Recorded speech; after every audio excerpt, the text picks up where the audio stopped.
Hello, and welcome to episode 43 of TBR, the To Be Read podcast, where we talk about the books we love and the topics that interest us. I'm Patrick Stemp, and with me, as always, are Michael Ronn and Jamie Maltman. How are you guys doing? Great, Patrick. How are you tonight? Awesome. So tonight we're going to be talking about How That Author Lost Me. And before we get to that, we're going to go through our reading for the week. So who wants to go first? I can jump I in. can go. Sure. I'll go. Oh, Go for it. I can jump in Lots of faster. volunteers this week. Go It's a for it. race. Go for it, Um, Jamie. so Alex and I, my son and I, finished off, well, not finished off, but we continued to read the Amulet graphic novel series by Kazu Kibuishi. And I liked it better and better pretty much as it went along. So that was volume 3 we finished. Then the next, I think we started volume 4 that same night. And then the next day finished volume 4, and then the next night started volume 5, and then the next night finished it. So it was just bang, bang, bang. He's loving it. And then we got to the end of volume 5, and initially I never really looked into it, but I just saw at the library, oh, there's 5. Oh, I guess it's done. And no, it's not. So volume 6 was released in September, so we have a hold on that. It's going to come in sometime soon. Volume 7 is coming out early next year. So I'm less cool about that. Again, it's not like he misled me or anything. It's my own fault for not sort of doing the due diligence on it. But I don't even know if Volume 7 is going to finish the series. So I really like it. It's really good. This is the first time I've unwittingly stepped into a situation where it's, who knows when something's going to be done. So hey, but it's not. But it's still really good. There are a couple of people I saw in Goodreads that didn't like the 5th one as much, and it may have been that it's a little bit less complete as a story and more just sort of continuing on, but there's still lots of cool stuff going on, and I'm still really enjoying the graphics, and so that's been a lot of fun. So then he and I, the next thing we read into was sort of, I think it's sort of in the middle grade section at our library, but it's a Neil Gaiman book, Fortunately the Milk, which is really fun little story. We read it, I think, in over the course of 2 nights to him, but it's basically a dad goes out to get milk, takes a long time coming back, and then has a really crazy story that he's explaining to his kids of what happened to him, and it involves time travel and dinosaurs and aliens, and it's really like a bit of Doctor Who, a lot of Douglas Adams, and a lot of Neil Gaiman all mashed up, and that's a lot of fun. So we really enjoyed that one. So that was Fortunately the Milk, and then we started reading M is for Magic is actually his middle grade-ish or young adult. It's not even young adult really. I guess it's supposed to be middle grade. Collection of short stories, and it was inspired. The name was inspired by Ray Bradbury's like R is for Rocket and some of the short story collections that he released over time. So, and he actually asked Ray Bradbury permission to use that format, and he's like, oh yeah, of course, that'd be cool. So she was just harkening back to how inspired he was by short stories. And so we only read the first one so far, but it's like a noir detective nursery rhyme story. So it's bringing all sorts of nursery rhyme mashups. But it was really fun because it's the first time I've introduced my son to all of that noir detective story language. So the dame walks in and just all sorts of stuff that we just take for granted. We've heard so much over our lifetimes, but it's neat learning that with a child for the first time.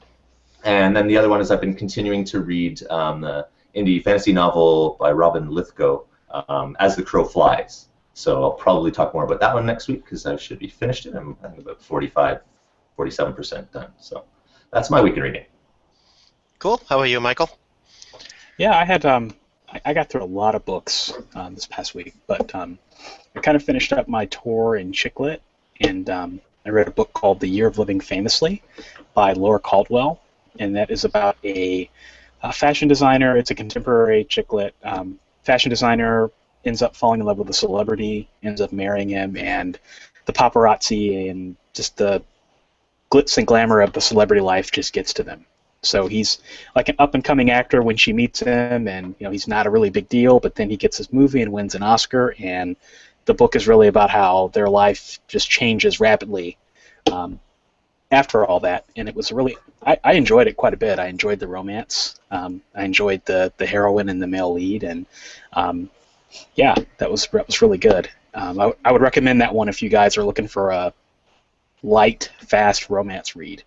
Wouldn't be a bad one to start with. And then I also read, gosh, what else did I read? I started a lot of books last week, but yeah, I couldn't help thinking of The Year of Living Dangerously when you were talking about that. yeah, I think that's maybe where she got the idea for the title. But yeah, I also read some poetry by Joy Harjo, How We Became Human, and she's a Native American poet that writes some really cool stuff. This was a selected poems, so it was different poems throughout her career, so it was pretty cool to read a lot of the stuff that she writes about. She writes about injustice and does some really interesting things with narrative and weaving in and out, kind of like a dream in a way. It's kind of like reading your way through a dream. So I enjoyed that. And then the thing that I'm reading now is something that really surprised me, but I'm reading a Nora Roberts book. So it's she's a romance author. You guys aren't familiar. I'm aware of her, but does she have I'm trying to think if there's like a particular series that she has that's big, or she just has volume. Yeah, she's volume got of known books. Yeah, she's got a bunch. I'm sure that I haven't gotten that deep into her. There's not like a character that everybody knows her for or anything. I can't think of off the top of my head. There's a series I'm reading now. It's called Born in Fire, and it takes place in Ireland, and it's about three sisters, and it's about how they all fall in love. And I think she's probably most known for that series. But what I like it a lot, and I was really surprised because a lot of people rip on Nora Roberts, and I didn't really know why. So I just figured I would pick up one of her books and see what it was all about, and I was pleasantly surprised. In fact, she reminds me of Ray Bradbury in a really weird way. Like if you could take Ray Bradbury, transplant him into the romance genre, it would be exactly that. I mean, she writes so poetically and is very vivid. It's almost like looking at a painting, when she's writing. So, yeah, I can definitely see why she's really popular and why she's the gold standard of the. Well, she also strikes me, I think, as someone whose books kind of line shelves and shelves and shelves at the bookstore. Yeah. Like she's pretty prolific too, right? Yeah, she's got a ton of books. I mean, at least 50. And I'd say she's also one where, unlike a lot of romance type imprints, where like you think of Harlequin, where the Harlequin name was bigger than the author name, right? Hers is not. Hers is very, very prominent on her books. So yeah, and she writes contemporary romance, romantic suspense, and she's got a pen name too, J.D. Robb, and I think that's mystery and thrillers, if I'm correct. Right. So and that's another author I'm aware of. Yeah. Yeah, and I know that she's pretty popular under that name too. I was thinking about pen names the other day, and J.D. Robb was one of the names that popped into my head, but I couldn't remember who that. That's one of those names that she didn't want to be known as a female or something, right? In that genre, something just like that. Men are more popular in the mystery genre, I guess. Yeah, and I hear her J.D. Robb books are just as good. And honestly, if her writing style is the same, if it carries over into the mystery suspense, I probably would read that too. I mean.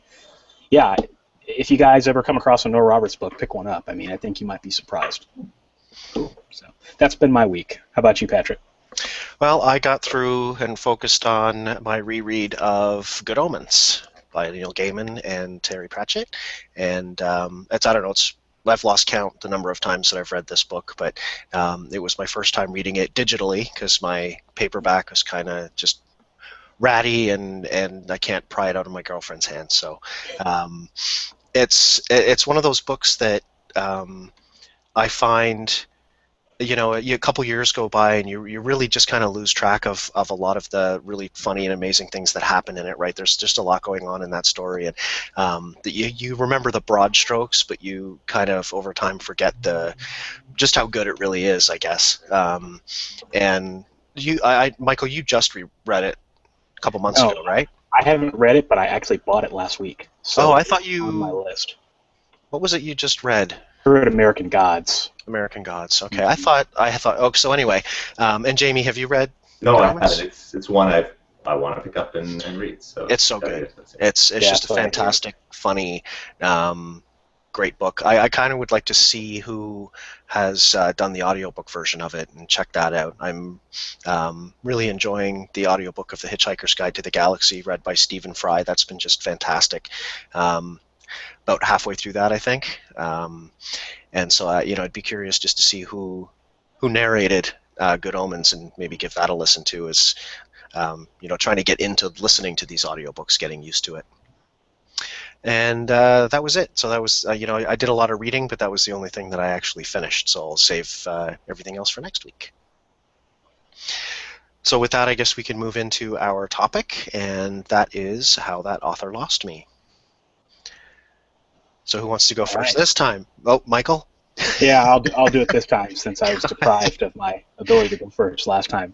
Yeah, I was thinking about this today, actually. There was a book I was reading that I didn't even mention that I finished by Kate DiCamillo, and it's called The Tale of Despereaux, and it's middle grade children's fiction, and it's about a mouse that lives in a castle, and he's the runt of the litter, and his brothers and sisters make fun of him because he doesn't have mouse instincts, and he gets too close to humans, and he ends up talking to a princess that's in the castle one night, and that gets him thrown into the dungeon with the rats. And it was a really good book so far. I mean, it started off kind of...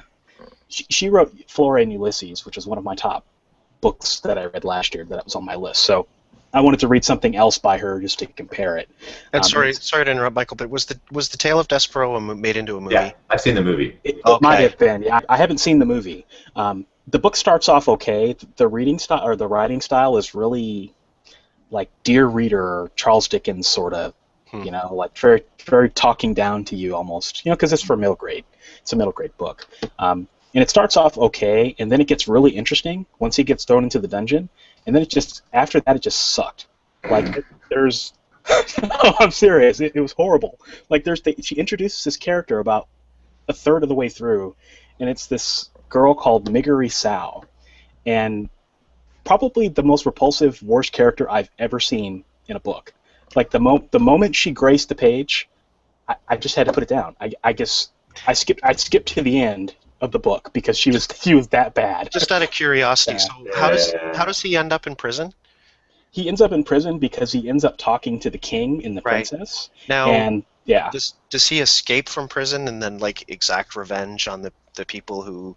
I don't know. For some reason, the way you were describing the story had me thinking of the Count of Monte Cristo. I was wondering if it was adapted from that or something. No, there's the villain who's Chiaroscuro, who's a rat, who also ends up, before Despereaux gets thrown into the dungeon, talking to the king, ends up in a bowl of soup. The queen sees him, has a heart attack, dies, and then they throw him in. They hate him, and so he wants to get revenge on humans for not accepting him. So they have kind of... This whole culture of soup is the whole big thing in the kingdom, right? Yeah, it's the culture of soup, and then the king bans soup because it reminds him too much of his dead wife, and this little girl, the story was perfect. It didn't even need this little girl. Got a mouse that's an interesting hero. You've got a villain who's kind of cool, right?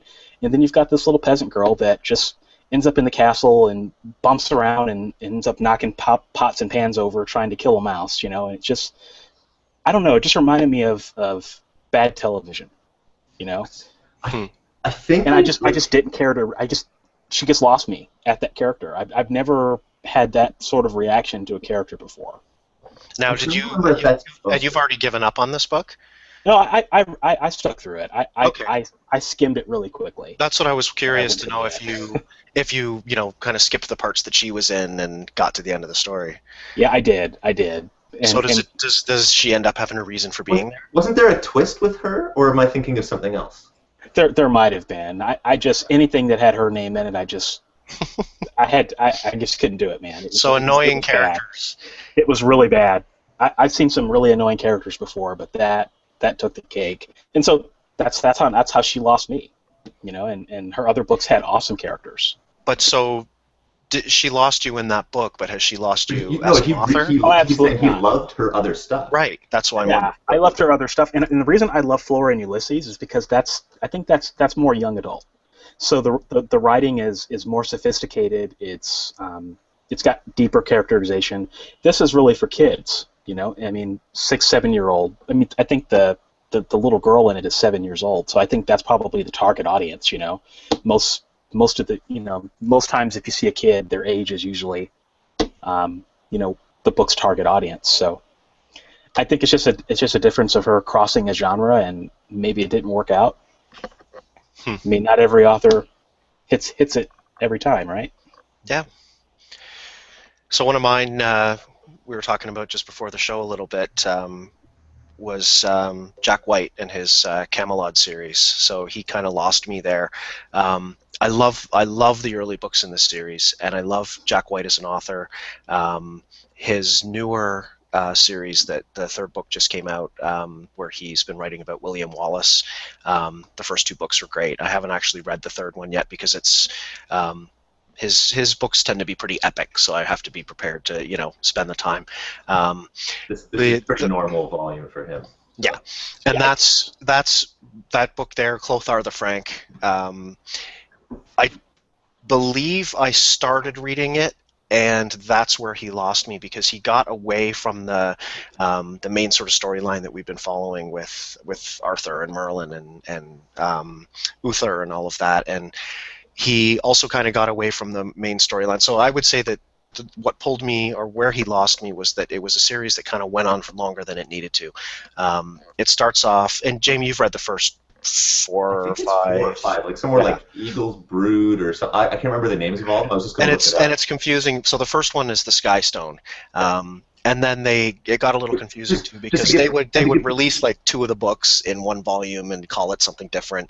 But it's this sort of historical fiction where he takes the Arthurian legend, and starting a few generations before Arthur, with the Romans pulling out of England and that country trying to figure out what the heck they're going to do without them. And so all of the sort of people in Arthur's history kind of came out of the Roman army, and it's just a great take on the mythology. And through Arthur's birth, and then him as a young man and things like that, it was great. And then at book 4 or 5, the fifth book, I think, was called Uther. So the book before Uther tells a storyline, and then in Uther he goes back and retells events from his kind of point of view, and that was a little bit much, but it worked. And then I think after that it was Clothar the Frank, and it just kind of fell apart for me there. I think I just like had enough. And so I was just going to say, I just looked it up on Goodreads. So I think I read the first 3. I read To Eagle's Brood. I may have read The Saxon Shore, which shows up as number 4. But then then there's a 5, then there's a 6, then there's 7 is Uther, and then 8, and then not. So I had no idea he kept going that long. So because I was reading these back in the mid-90s when he was fairly prolifically, so he was like 92, 94, 94, 95 that he released them, but then like this most recent one is like 2003 or something. I would give him a chance again. Like I got lost somewhere along the way there too. But he has a Templar trilogy too that I've seen in the library a number of times and thought. I haven't read that one, but I've heard it's good. I think he also wrote a Civil War series, if I'm not mistaken. That sounds interesting. Yeah, he's a good, he was a good writer, and he's a poet. He's like Scottish Canadian. You should see if you can find. Yeah, he's Scottish. He lives in Vancouver. But I believe he got his start as a poet, so maybe Michael can find some of his. And it comes across in his writing. I think he's very. It's the language is powerful. Yeah. Without being overdone. Absolutely. Yep. I was going to give you an example of one from sort of my younger days, where again, and that's where I used to read tons of series, but the one that I just got completely fatigued and couldn't believe it kept going on was Piers Anthony with his Xanth books back in, because I was maybe middle school when I read book 1, and I probably read 2, 3, 4, 5, 6, but then he just kept going and going and going, and I don't think he's even done yet. I was going to look it up to see how many he had, but it's just, especially with that idea, because that was like the sort of comedic magic with puns and a certain take on magic, and he'd have little things, but I wonder how many people have read that many of the Xanth books, or whether he just gets succeeding generations that'll pick it up and read the next 10 and then keep going, or that sort of thing. So it's just sort of, sometimes this just let that idea go. But then again, I don't know. Whereas Terry Pratchett, you'll have people swear by him for the same thing. Like, again, I haven't read all the, like, I haven't come close to reading all the Discworld novels, but So Yeah. another one of mine would be one we've talked about before, which is Lee Child and his Jack Reacher series, a series that I have loved, and I think it was book 19 that came out last year, and that was so the book before that. He was starting to lose me, and in last year's book, I just I don't think I'll be reading any more of them. And the reason where he lost me is a character that is really cool.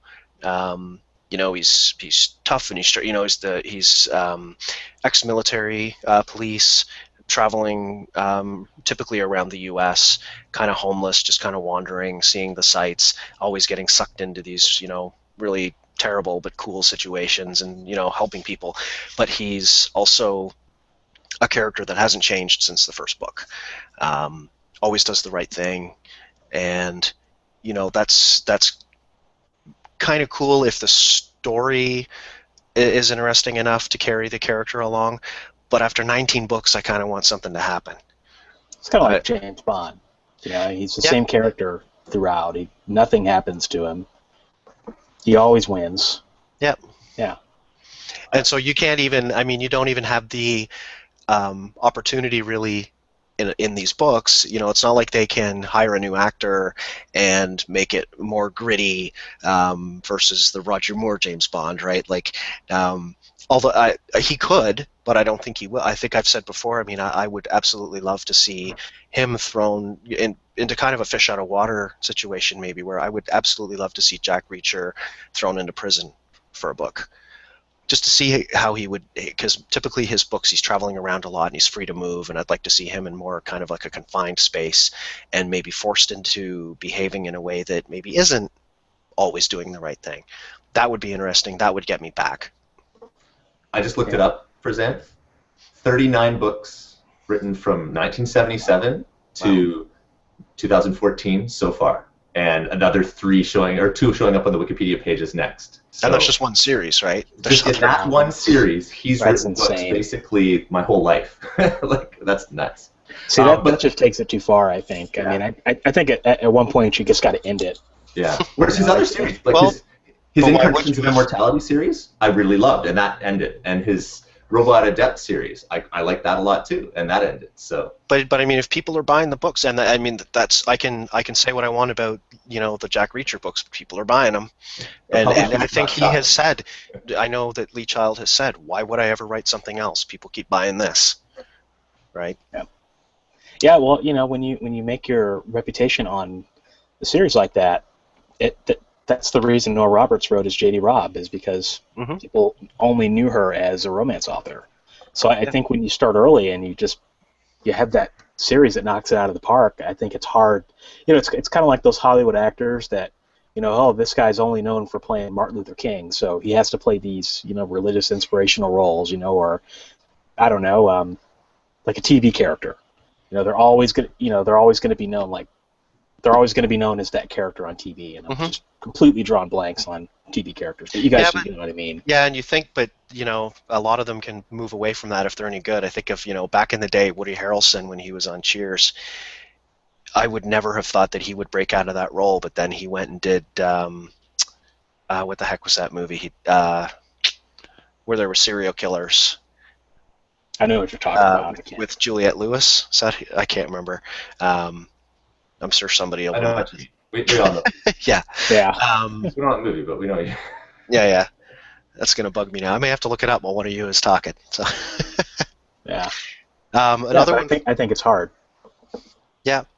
Another one for me is Lawrence Block, an author that I really enjoyed. Have you guys read him?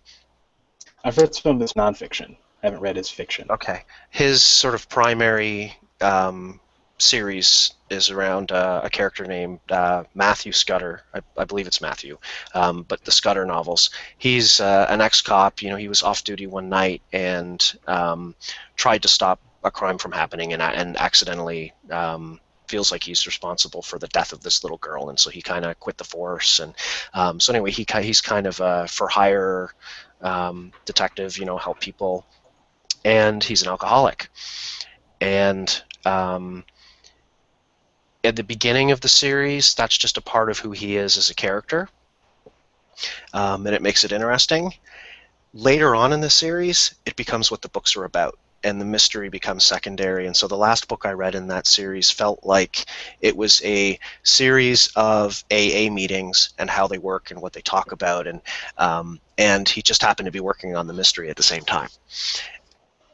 And that kind of lost me there, because I'm not in it to learn about Alcoholics Anonymous, the mystery. So it's okay to put that to see in, but if it overtakes the story, it's no longer the same. It's not what you showed up for, right? Yeah, it's essentially a genre change. I mean, that sounds more like literary fiction. You know, it's where the emphasis is on the character themselves rather than the actual plot.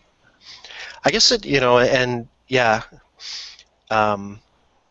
So it's, and it's funny because we're saying on the one hand, this author lost me because they never change what they're writing about. Jack Reacher's the same in every single book, and this author lost me because they changed focus and went in a different direction. So you can't win, right? And I guess that's I guess it's just. But there's a lot of middle ground, right? Like, yeah, that's the thing. That's the same. Go ahead. Oh no, sorry, I was. Finish off your thought, because I was going to go in a slightly different. It's another. I think it's almost.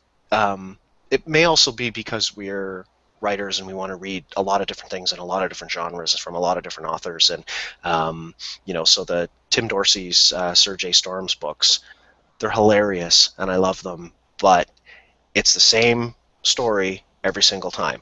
It's the exact same beats, the same format, the same hijinks. It's always the same, there's 3 or 4 different storylines that converge at the end, and they're always very good, but once again, I've read that book 20 times.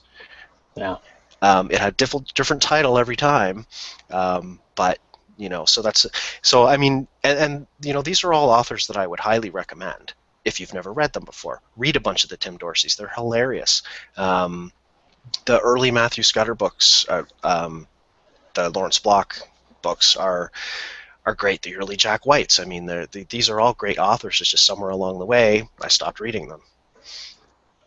Yeah, the one I was going to mention was was Terry Goodkind's. I've mentioned a few different ways over time, but the Terry Goodkind's Sword of Truth series. So the first one, Wizard's First. Rick, that's the one, Wizard's First Rule. Or am I gonna? Let me just make sure I'm getting that right. But his book, the first book, is a fantastic debut fantasy novel. And in terms of his power level, for Wizard's First Rule, at the end of that book, he's very powerful and he's defeated a very powerful enemy.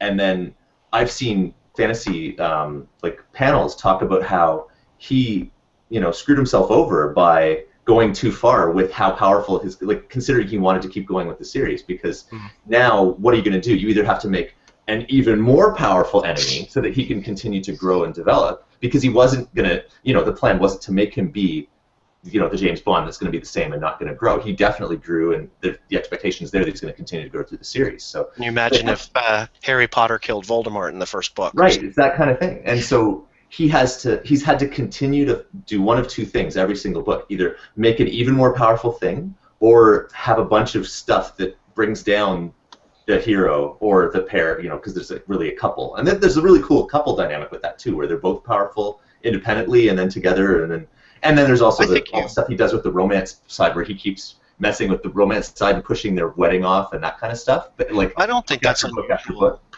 for authors to have to do that. And you know what? And the biggest example I think that came to mind when you were saying that for me was Superman. All Superman ever was trying to find ways to strip away his power long enough to make him interesting for a minute, and then he gets his power back and kicks butt. Like you can't make Superman interesting unless there's kryptonite around, or Mr. Mxyzptlk because he can't fight magic, or I agree with that. That's why people like Batman more, because he has a character arc. I mean, he changes throughout the period of the comics, no matter what you're reading, unless you're reading, like the campy Adam West stuff. Right. Well, the funny thing is, though, then if he hadn't lost people through doing the shenanigans he had to do to continue to have a series going, was the next point he might have lost people was, I think, around the 6th or 7th book in the series, where it was not about the magic and stuff at all. It was very much bringing in his sort of political philosophy, Anne or Ayn Randish kind of stuff into it. But there was some really cool economic stuff that was happening there, so I still liked it. I actually liked that book more than some of the other stuff, even though it was far less magical than some of the stuff that was going on. I just thought it was interesting stuff there. But then he continued it on, and then now he's even, I've mentioned recently, like, he switched over to like thriller pacing and the way he ends his chapters, and that one where he split the book, like he had one series, like he had one where he basically split a novel into 2, and then now this new one that he's in, that he split it into 3. So he's just been going for so long. He's made tons of money. They made a movie out of, like, movie series or TV series they tried to do out of it. So he's done very well from it. But I think he's doing a lot of stuff. It almost seems like, how far can he push his readers? In different irritating ways that might ultimately lose us. I'm on the edge. I haven't bought any more. I get them from the library now. So that's one degree of losing me. Here's another good way for an author to lose me is to die. And I'm thinking of Michael Crichton. So, and the reason being, when the publisher won't let the author die. So, Michael Crichton passed away, and I believe they found this manuscript in a drawer or something. It was something that, I don't know if he was working on it currently, if it was something he'd written years ago and just never finished, but it should have stayed in the drawer. I can't even remember the title of it. It came out last year. It was picked up and finished off by someone else, and you could tell it was awful. It had the I know we've talked about this book before, and I've said this before, that it had like the Snidely Whiplash villain, just characters that didn't make sense. I didn't even finish it. It was awful. Yeah, that reminds me of another timely book, the Harper Lee books. She wrote To Kill a Mockingbird, and now she's got another book coming out, Go Set a Watchman. And honestly, I'm just not interested. Everybody says, "Oh, I can't wait to read it. It's like the #1 book on Amazon." But to me, To Kill a Mockingbird is a book that should have never had a sequel, ever. And what's going to happen is the book's going to come out, and I don't know, maybe it'll be the greatest book she ever did. I don't know, but I have that sneaking suspicion that the publisher just did it because it was sitting in a drawer, and it's going to come out and it's going to ruin the book that came before it. But it's a situation too where, didn't she actually write some or all of this? Yeah, she did. She wrote it years ago, right? She wrote it before she finished. She wrote this book first, and then I don't know if it was the publisher or someone told her to change it, and then what she ended up writing after that was To Kill a Mockingbird. So that alone tells me, that alone, I don't want to read it. To Kill a Mockingbird is going to be better. So it's just a matter of, is this going to be any good at all? And that's maybe it's going to be pretty good, right? Instead of an epically classic, Yeah, well, if it ain't broke, don't fix it. Maybe like they did with Star Wars. Well, hey, here's I can't. Can we relate Star Wars To Kill a Mockingbird? They're the same thing, right? Yeah. I was gonna say I can't believe Patrick hasn't mentioned his sort of classic one yet. But I guess he hasn't totally lost you, right? But he just somewhat lost you. Well, I'm thinking that you're talking about Stephen King, but you might not be. Okay. No, I am. Yeah. Oh, okay. Yeah, I love Stephen King. I love his older stuff. And actually, he's not an author who lost me because he went too far in a series or anything like that. Although the Dark Tower series, the length of time in between books, that was one that's I think that you would want to read once it's all done, right? He was one who I think he changed up his genre a little bit, and also I think I just moved on. I love Stephen King's writing. I think I didn't read him for a lot of years. He lost me around Misery and Tommy Knockers around that time. Well, not with Misery, like he lost you with. No. I loved Misery's good, right? That's like the end. The last, Tommy Knockers. I can't remember what exactly order. There was It, Tommy Knockers, Misery, and around there. So around that time, which is going back quite a ways. I mean, God, how many books has he put out? He's still pumping them out, and then I read Cell, which came out I don't know, a few years back, and it didn't suck me back in. I think I picked it up because it seemed to be maybe a little more straight up horror, like the Stephen King that I grew up with and loved. And it kind of was, but not enough to, like I said, to suck me back in and want to read everything that he's written since. I'll tell you something else that turns me off, and it has nothing to do with the author's books or the writing, but it's when some authors get a little too vocal about their political views. Mm. The Amazon hashtag dispute last year, nobody wants to talk about it anymore, but just some of the nastiness that came out of that, and a lot of those authors that Lee Child, the guys with the Authors Guild, some indies even as well. I mean, it's just like, come on, you know. And it's like they're that.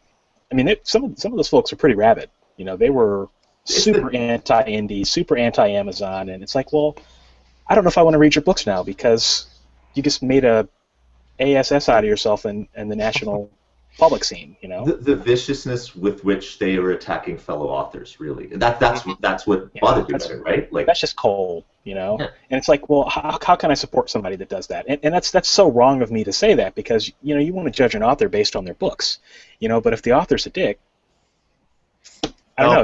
It just makes it hard. Tag on the podcast now. Yeah. Oh, that's not explicit. That's not explicit. Richard. He's a Richard, yeah. We were talking about an author. Wasn't one of them Richard? No. Richard. Or Richard, right? No, that turns me off. I don't know about you guys, but it doesn't mean I won't read an author's books. It doesn't mean I won't read it, but it just means I'm going to think twice about it. I think it definitely does play a part. I mean,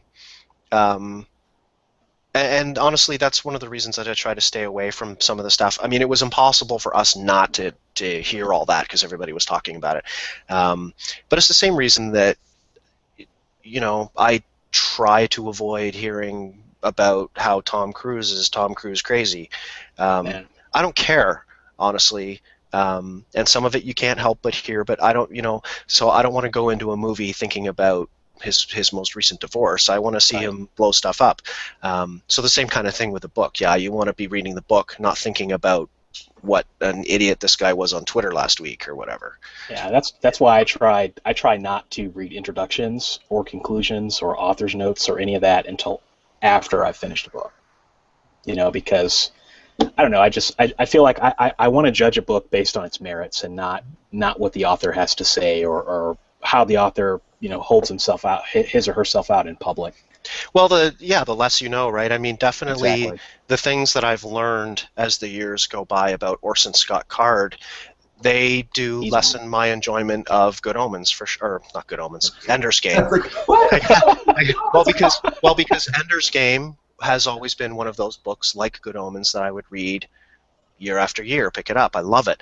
But now I know a little bit more than I want to about Orson Scott Card, and when I read that book, I can't help but have that kind of in the back of my head about what an idiot he is. Yeah, it would be the same as, you know, if it came out tomorrow that Neil Gaiman did something or said something, you know, derogatory. A lot of people would cry. Oh, it'd be horrible, you know. We might be heading into slander territory here, so we won't tell anyone what Neil Gaiman did. Yeah. Show us on the doll where Neil Gaiman. Hey, I was being strictly hypothetical. This is something you guys don't know. This is something you guys haven't told me. I don't want to know because I loved American Gods. And I want to keep reading it. So if there's something, don't tell me. I'm cool. I'd rather not know.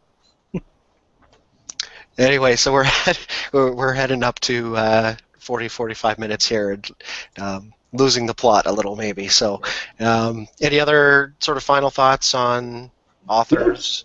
The final thought. Oh, sorry. The final thought I had was I can't remember examples of this. It's probably just that they didn't stick with me enough. But there's been times where there was a really good first novel, and a lot of the time, you know, because generally to be picked up by a major publisher, a first novel has to be good, right? And it's the ones that did well enough with that then things got bloated quickly, and then they lost you pretty quickly along the way because either they became, you know. Well, how terrifying kind of ways, right? Like, how terrifying is that for the author? Because I I didn't say I wouldn't mention this book tonight. How shitty would it be to be Andy Weir right now? There's the explicit tag again. To have that much success on your first book, The Martian, and he's I've heard him say it. I think it was James Altucher interviewed him recently, and that was one of the. He's working really hard on that second book, but man, that's gotta be pretty stressful. Yeah. You'd almost want to say to him, just bang something out, let it suck, and then the third book will be awesome. See, but I'm less thinking about that, and it's more the ones that felt either entitled or just I don't need my editor anymore, or or they worked so long to get that one to a good point, and then it doesn't, and it's sort of self-indulgently bad after. Or the publisher pushed them to get to rush book 2 because they want to keep the name fresh. Yeah. So I was trying to think of anything like that because I know I've had some that have come across that felt like that, but nothing's come to mind. So I guess it wasn't one where they really had me that much in the first place for it to get to that point. But there were some good first books somewhere in my, I think, fancy reading for that. Well, we have some comments before we wrap it up. Yeah. Okay. That movie you were talking about, Patrick, with Woody Harrelson, it's Quotidian Light is watching. Hi, Maya. Yep. She says, Natural Born Killers. Right, that's the of movie. course. She says, HTH, do I know that? I never know movies. If you only know one movie, that's probably not a good one to know. Yeah, and then she said, yeah, it did get under her skin. So, and David Anson is also watching, says, yeah. He commented on the Xanth series when we were talking about that. So, hey, David. Thanks for coming out, guys. Still can't believe there's 39 books. And I think I stopped at 13. So, wow. Okay. So we'll wrap it up here, and we'd love to hear from you. You can send us an email at tbrpodcast@gmail.com, and be sure to visit our Goodreads page. If I pasted it in the notes below, which I should have. You can subscribe to us on YouTube and iTunes, and rating and reviews are greatly appreciated. Next week, we're going to be talking about reading fast and slow, and we will have a guest. Roland Denzel is going to join us. And just one final thing, we wanted to let everybody know that if you tend to show up live, first of all, we do greatly appreciate that. We're going to be moving the show an hour earlier in 2 weeks. So next week with Roland, we will still be on at 9 p.m. Eastern.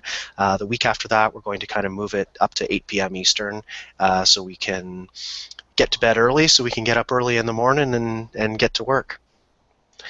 So we'll see you guys next week. Happy reading, everybody.